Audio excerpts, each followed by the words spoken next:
Hello বন্ধুরা, আজ কথা বলবো কেকেআর অকশনে কোন ইন্টারন্যাশনাল উইকেট কিপার্সদের ট্রাই করতে পারে।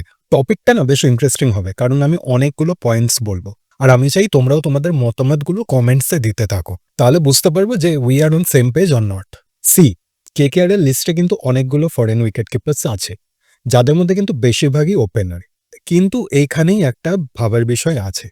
আমি যদি কেকেআর এর প্লেইং 11টা দেখে নিই, যেখানে আমি ধরেই নিচ্ছি ক্যাম গ্রিন আসছে, ক্যাম গ্রিন খেলবে 4-এ, রিঙ্কু 5-এ আর রমনদীপ যদি 8-এ খেলে, তাহলে কেকেআর এর জন্য কিন্তু 6th আর 7th স্লটটা ফাঁকা। আর এই 6th আর 7th স্লটেই কিন্তু কোনো একটা উইকেট কিপার নিতে হবে। কারণ দেখো, ওপেনিং এ রাহানে সুনীল নারিন আর 3-এ অঙ্করিশ রঘুবংশী, এটাকে ফিক্সড রাখতেই হবে। এদের মধ্যে কেউই নিচে খেলতে পারবে না। হ্যাঁ, একটা চান্স আছে সুনীল নারিনকে একদম নিচে 8-এ খেলানো যেতে পারে, কিন্তু সেক্ষেত্রে কিন্তু সুনীল নারিন অত এফেক্টিভ হবে না। তাই আমি ধরে নিয়ে চলছি যে কেকেআর এই কম্বিনেশনটা নিয়েই এগোতে চাইছে। আর তাহলে কেকেআর এর জন্য 6 নম্বরের সব থেকে সেরা বাজি হবে জেমি স্মিথ।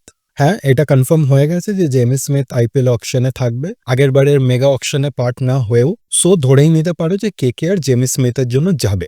জেমিকে আনলে কিন্তু মিডল অর্ডারটাও আবার সলিড লাগবে, কারণ গ্রিন, রিঙ্কু, জেমি, রমনদীপ আরেকটা মেবি ইন্ডিয়ান ফিনিশার বা কোনো অলরাউন্ডার যদি স্কোয়াডে থাকে, তাহলে দারুণ একটা ডেপথ হবে। এছাড়াও যে অপশনসগুলো কেকেআর দেখতে পারে সেগুলো হচ্ছে ফিন অ্যালেন, টিম সাইফার্ট আর জনি বেয়ারস্টো। তবে প্রবলেম একটাই, এরা জেনারেলি ওপেনার, তো ওই নিচের দিকে এরা এফেক্টিভ হবে না। কেকেআর এর এমনই একজন প্লেয়ার চাই যে ক্লাসেন বা জিতেশ শর্মার মতো নিচে নামে ফিনিশ করতে পারে। তবে দেখো, এখনো কিন্তু একটা রুমার চলছে যে কেএল রাহুল মেবি আসতেও পারে, কিন্তু আমি ধরেই নিচ্ছি যে এই টিমটাই থাকলো, তাহলে কিন্তু জেমি স্মিথই সব থেকে বড় অপশনস।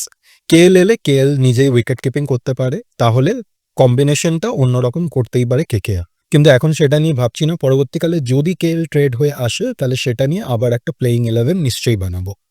এবার জেমি স্মিথ নিয়ে একটা ডাউট থাকতেই পারে যে ইংল্যান্ডের প্লেয়াররা ভারতে এসে ততটা এফেক্টিভ হয় না, বিশেষ করে স্পিনটা তারা ঠিকঠাক খেলতে পারে না। বাট জেমি স্মিথ কিন্তু ইংল্যান্ড আর ইন্ডিয়া টেস্ট সিরিজে বুঝিয়ে দিয়েছে যে সে স্পিনটাও খেলতে পারে।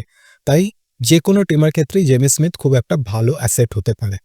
এবার ধরো যদি কেকেআর ডিসাইডই করে নেয় যে সুনীল নারিনকে দিয়ে তারা ওপেনিং করাবে না, সুনীল নারিন নিচের দিকেই খেলবে, বা ধরো এমন হলো রাহানে ক্যাপ্টেন না হয়ে রিঙ্কুর মতো কেউ ক্যাপ্টেন হলো, সেখানে রাহানে একজন স্কোয়াড প্লেয়ার হিসেবেই রাখা হলো, তাহলে কিন্তু কম্বিনেশনটা অন্যরকম হয়ে যাবে।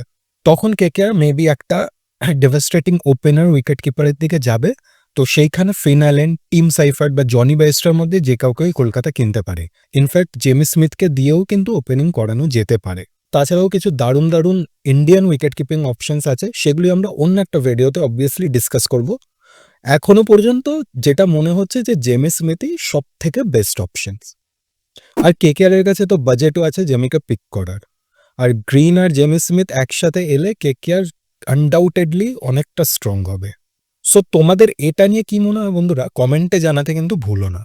আর এই চ্যানেলের দিকে অবশ্যই নজর রেখো, পরে কিন্তু আরো ধামাকাদার ভিডিও আসছে, তাই চ্যানেলটাকে অবশ্যই সাবস্ক্রাইব করে দিও।